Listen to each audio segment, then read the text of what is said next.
Yo ho ho, everybody! Welcome, welcome, welcome to the channel. And welcome to me, Whitney. I'm gonna give us a little clear here. A little clearing.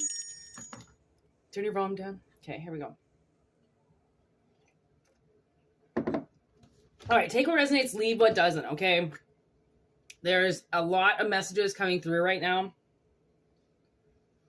And a lot of the times, I like to say this, because everything has to come out in analogy. It has to come out some way of a story, okay? So if it doesn't resonate, you can change the characters around. You can change things around, okay? Like, just because I say a male, it can be a feminine in her masculine role, okay? Because we all have feminine and masculine in us, okay? So keep that in mind.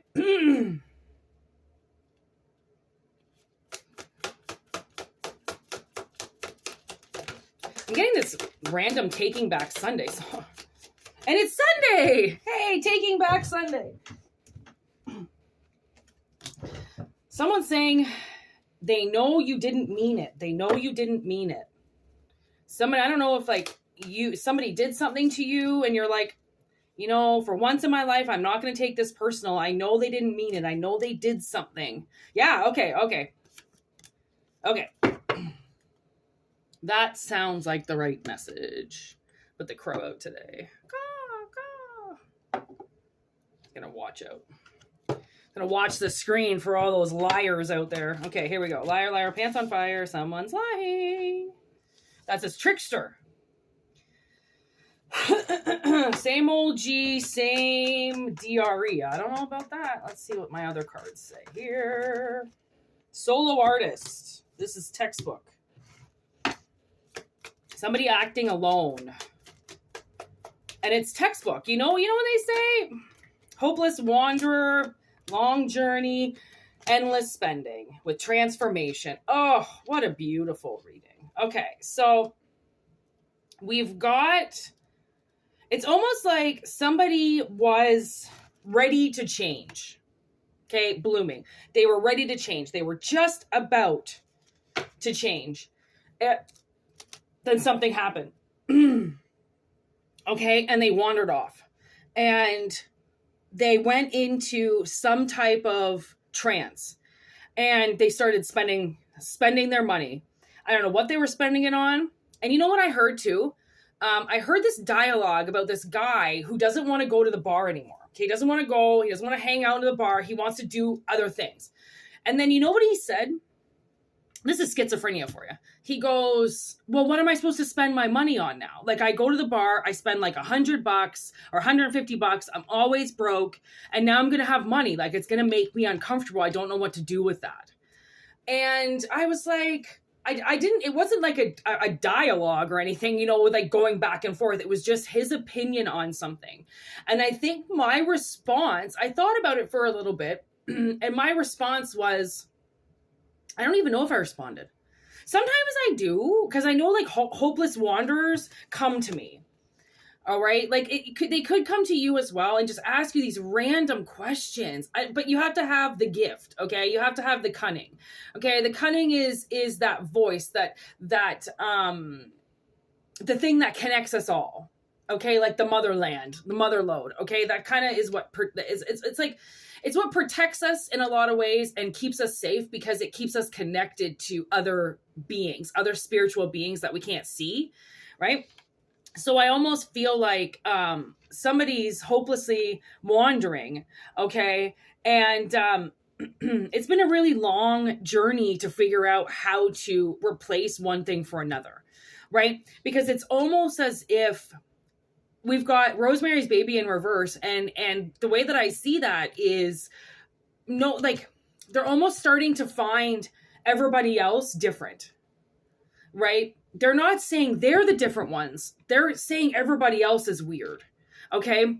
Everybody else is weird. They're throwing you off. They're doing something. Okay.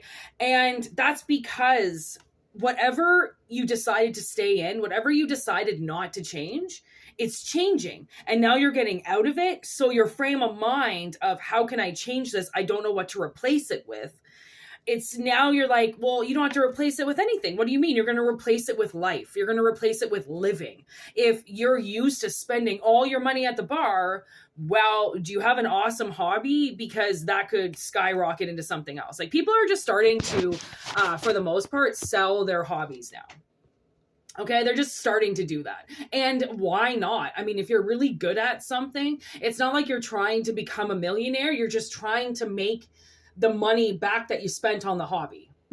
Okay, almost something like that, right? So it's like you're not being tricked by anybody around you to conform to how they're doing it. Like, you know how Rosemary, she's kind of like, you know, she starts listening to everybody, but at the same time, she like has this own thing in her head that she has to do, right? Because she's getting programmed by the spawn of Satan, right? She's being programmed on like what to eat and what to consume. And these neighbors are trying to convince her of other things that are not going on, you know, trying to make her feel normal and safe when really she's, you know, impregnated by Satan and living in this whole new world that she had no idea about. So people are like, you know, manipulating her because she doesn't know any different.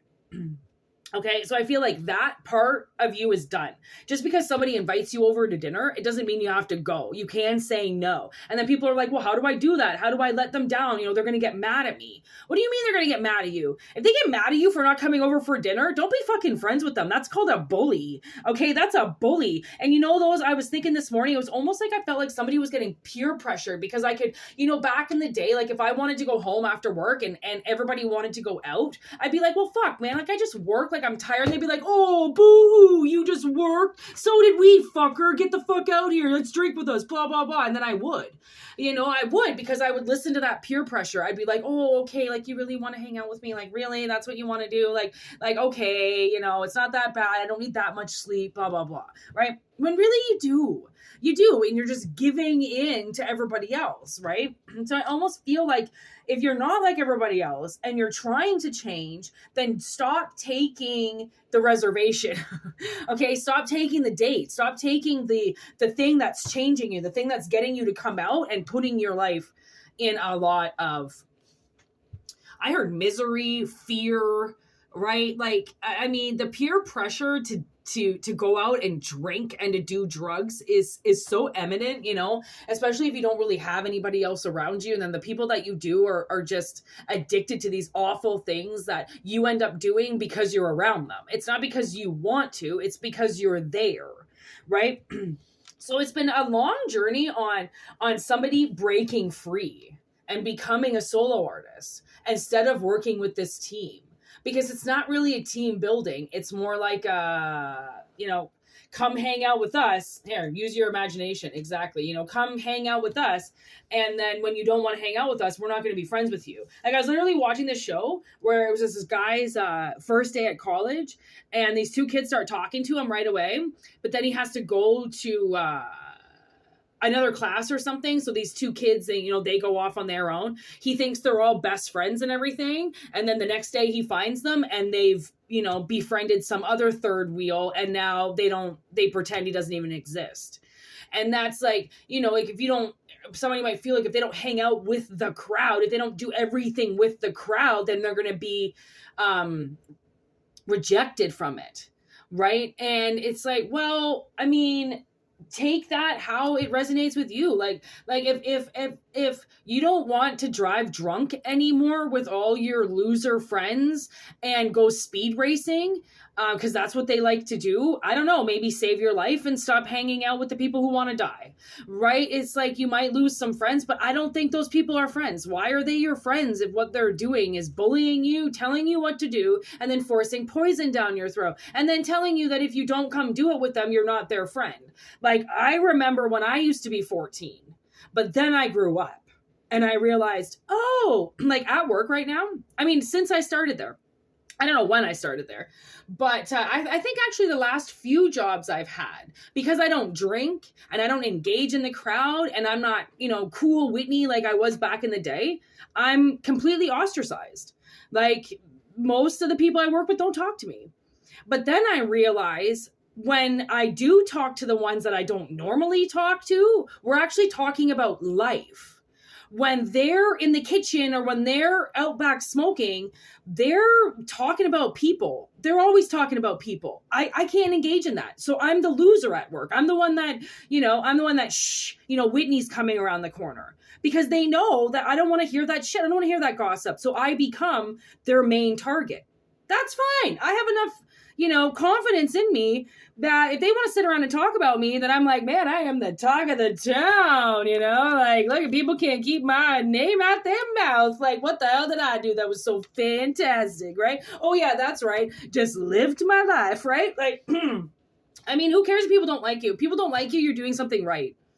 And when you live in a small town, you think it's really important to have friends around you. But what you have to realize about these really small towns is that people are two-faced, and that they might not like you this month, but next month you'll be fine. Or you drop a present off at their house and suddenly they love you again. Like, people are superficial. Okay, I just heard sacrilegious. They are materialistic. They are dumb. And they're entitled, so you can most likely just buy them something and get back into their graces if you really want to. I mean, test your friendships, right? Like, if somebody invites you out and you cancel last minute, and then this person doesn't talk to you for a couple weeks, they're not your friend. Why would you want to be friends with somebody like that? Even my own manager stopped talking to me for a week because I called in sick. Like, grow up. There's called professionalism in the workplace. And then there's friendships, like, be professional in times of professionalism, and then open up your big fat fucking gossiping mouth once work's over. But most people can't do that because they're not mature. They have no idea how to really control themselves. I think that's the main part, is the control aspect of it, and feeling like you have to have all these friends, everyone has to like you. That whole popularity card, should have already shredded off. But I mean, my parents, for instance, they're in their 60s, I think 66, clickety click. They think their whole reputation is in friendships. They can't stand when they don't have friends. Like, they have to have friends. They're succubuses. They have to have other people and other couples to hang out with. And then what they do, because my parents are ruthless, they talk shit about all their friends. And they'll, like, eat pot brownies behind everybody's back and giggle behind everybody's back. And I'm like, how fucking old are you? Like, I can't hang out with my parents. I can't even speak to my parents because they're basically 20 years old. And anytime I've had a problem or an actual real conversation that I have to have with them, or they have to be mature, they'll get up and walk away. I tried to actually, for once, have a mature conversation with my stepmother, and she walked away because my sister said she was being selfish because of her claim over my father. And she looked at my father, she goes, "This is my husband." And my sister's like, "Yeah, and it's my dad." And she got up and walked away. Like it doesn't matter how old people are. You think they can handle, because they've got 5 kids and you think they're mature. If they've got 5 kids, they're most likely not mature, right? Because they're fucking using their sexual organs to produce things that they most likely will not take care of at the end of the day. Okay, like the way that women use their bodies, the way that they use children. I mean, the whole fucking thing. It honestly pisses me off so much. Pregnancy and women piss me off, and how they use people and use men. Right? This is what we're looking at. We got the egg, Rosemary's Baby in reverse. Like, this is you planning something away from everybody else. And that toxicity I just heard. Like, if you don't choose to transform your life, then you're going to stay the same. And you can't stay the same. You can't. You can't be that 50-year-old at the bar and still think that you're going to be able to talk to everybody and be as cool as what you were in your 30s, right? Old men I see at the bar, I've worked in a bar for 20 years, okay? I've seen it all. And let me tell you, there's men who sneak into the bar, okay, that have cash on them, that know their wives are fucking waiting for them at some point in time, but they want to flirt with the bartender and get away from their life. Okay, then there's the other ones in that same age group that are still going to the bar unattached, trying to be the cool guy, where everyone's making fun of. And everyone's going, by the end of the night, he's that guy that's giving all these people advice and he's, the smartest man in the bar. And you're like, no, you're like the smartest kid with Down syndrome. Like you're nothing. Like, sorry, I'm not saying, you know what I mean? Like, you're just the smartest fucking idiot, like you're the smartest ant out of them all. Congratulations. Like, are you kidding me? Like, that's what you think? Like, that's what you want to do is give a bunch of advice to kids in the bar at 3 a.m. when you're 55 years old? Like, right? I see these men and I know they're not happy.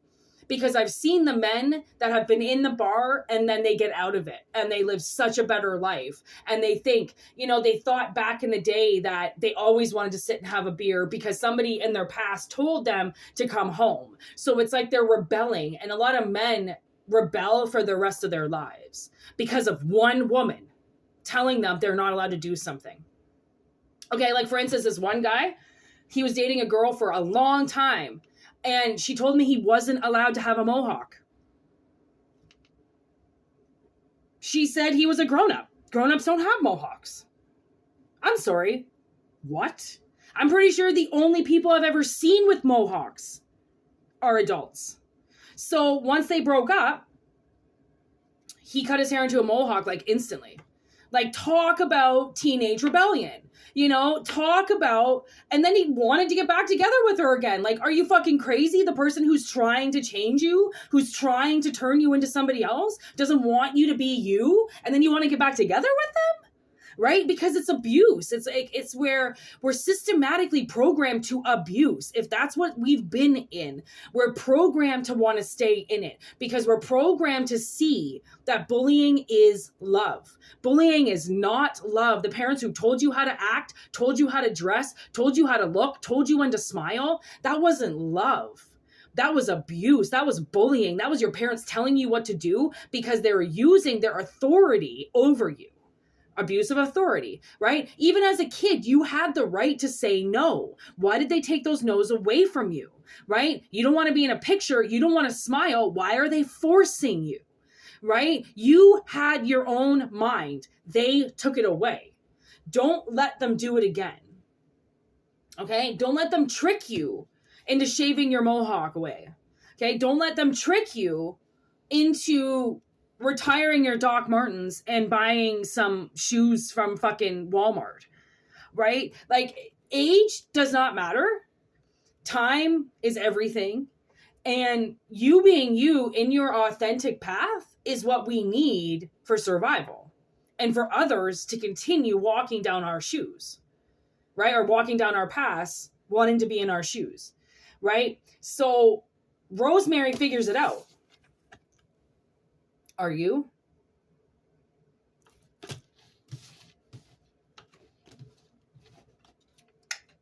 End of the reading. That's all Spirit needs to say. So, take what resonates, leave what doesn't. If it doesn't resonate, don't worry. There'll be another reading along shortly. If you are liking my style of reading, give me an email, Whitney Moonshine, WHITNEY, MOONSHINE @gmail.com, GMALI.com. All right. Holla at your girl. I got lots of interview spots. Honestly, I feel like I interview people. I do. They think they're getting a reading, and really, I'm interviewing them for their past life and for their future. We all have mission. It's really fucking crazy. We all have mission. And the way it comes out, now I'm getting this Slipknot song. Oh, Neo Fort. Great song. You should listen to just some Slipknot. Okay? Great. I love Corey's voice. Oh, it's so beautiful. Thank you for liking the channel. Thank you for liking this video. Thank you for all that you do. Mwah. I blew you a kiss. Have a great day. Take care.